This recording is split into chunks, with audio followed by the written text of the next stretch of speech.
Hey guys, it's Han, and today I have the Tamiya CC02 on the table.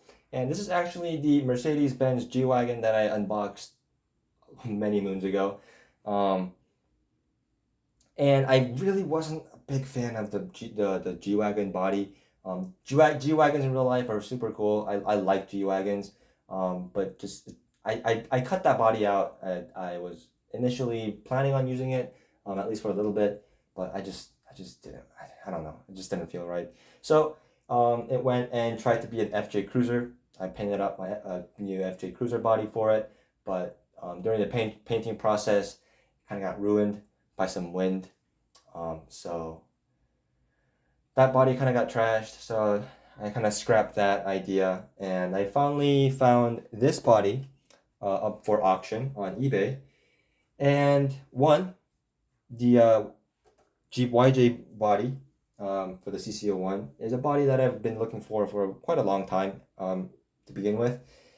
And two, it was already kind of painted in a color scheme that I really liked. This is like one of my favorite colors. So I thought it was pretty good. And then the body was in pretty decent shape and it was painted pretty nicely. So I was quite happy with that. So I decided to bid on it, and I paid a little bit more than normal bodies for it, but I think it wasn't a terrible price for it.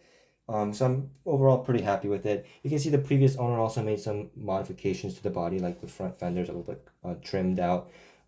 The bottom here is trimmed out as well. This black strip down here is actually metal. It's a little metal piece that he put here. But overall looks pretty nice. The only thing it's actually missing is the light bucket lenses here. So I'll have to make some or track some down, but that's a really minor thing. And you honestly don't even notice half the time that it's missing. So I think that's fine. It is quite dusty, so has that nice patinaed look already, which I think looks cool. And I decided to plop it on the CC02 chassis. The CC02 G-Wagon version is actually the long wheelbase, and the Jeep is a short wheelbase body. So I did have to change the wheelbase a little bit, which is a lot easier than you would think. All you have to do is basically cut the rear drive shaft so it's short enough. But other than that, you can basically just move stuff around, and it's actually quite easy and quite a nice design. The only thing that I'm not quite sure about at the moment is this front bumper here.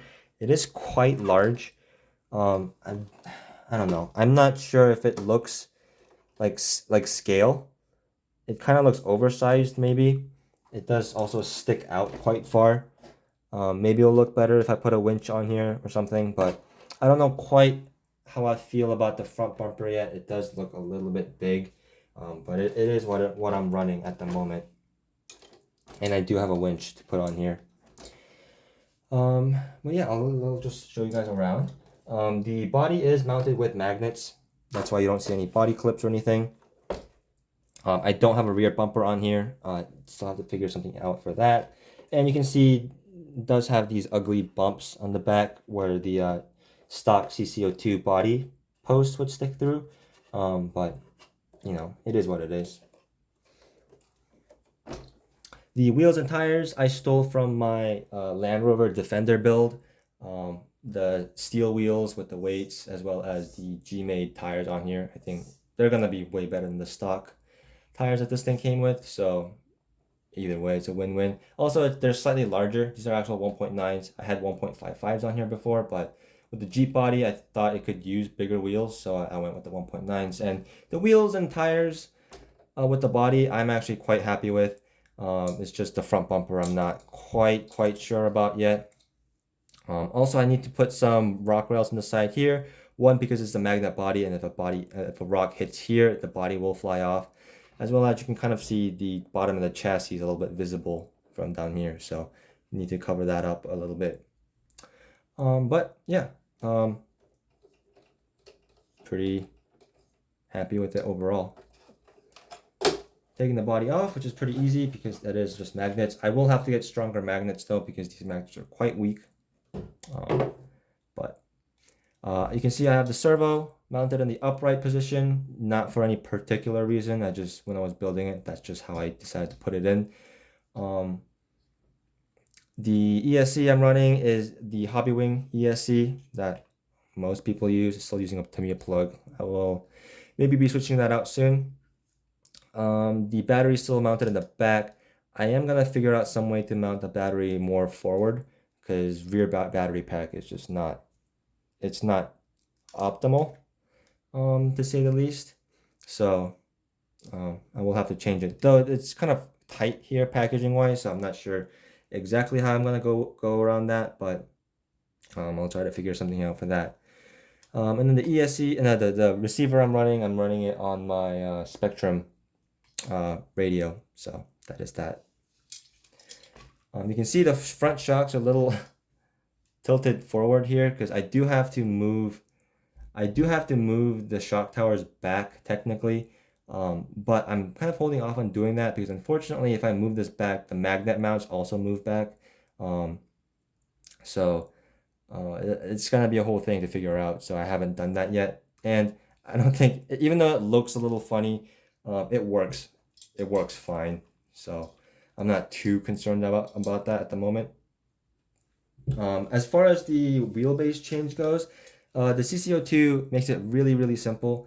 Where this lower link mounts here, you can move them forward or back and then flip them around to get different wheelbases on it. So that's super easy. Literally all you have to do to get it to this short wheelbase is move stuff around here and then just cut the rear drive shaft so it's short enough. The front drive shaft, you can also trim that a little bit, but from my experience, it doesn't really make that much of a difference. So I think the front drive shaft is fine. You can trim it a little bit if you want to, but I don't think it's as necessary as the rear. And then I also put these Racing high clearance lower links on here. The stock links are quite low and they do tend to get hung up a little bit more easily than other links. So these are nice upgrades and they fit right on. They look really nice and stealthy. So I quite like these. They also add a little bit more weight down low, so that's another plus. Unfortunately, I also bought the Racing aluminum like skid plate for the center here, but ironically, it seems like it doesn't fit if you put their own lower link set on here. I don't know if it'll fit with the stock ones because I haven't tried, but the Racing center skid plate doesn't seem to fit, at least in my experience. So if you got yours to fit, I would love to know how. But for now, I think it just doesn't fit. I'm not quite sure why, but it's a little bit unfortunate. Because a lower skid plate here would have been nice since it's not quite a flat belly down here. But yeah, I haven't actually driven this outside yet. That's why it's so clean. I may be driving it sometime this week at my friend's course for the first time. So I'll be pretty intrigued to see how this thing performs. But for now, that's where this thing is sitting, and I hope you guys enjoyed seeing it. I will have driving videos of this out at some point. So if you guys want to see that, I will have it linked at the end of this video whenever I upload that. But for now, I'll see you guys till the next video. So, bye.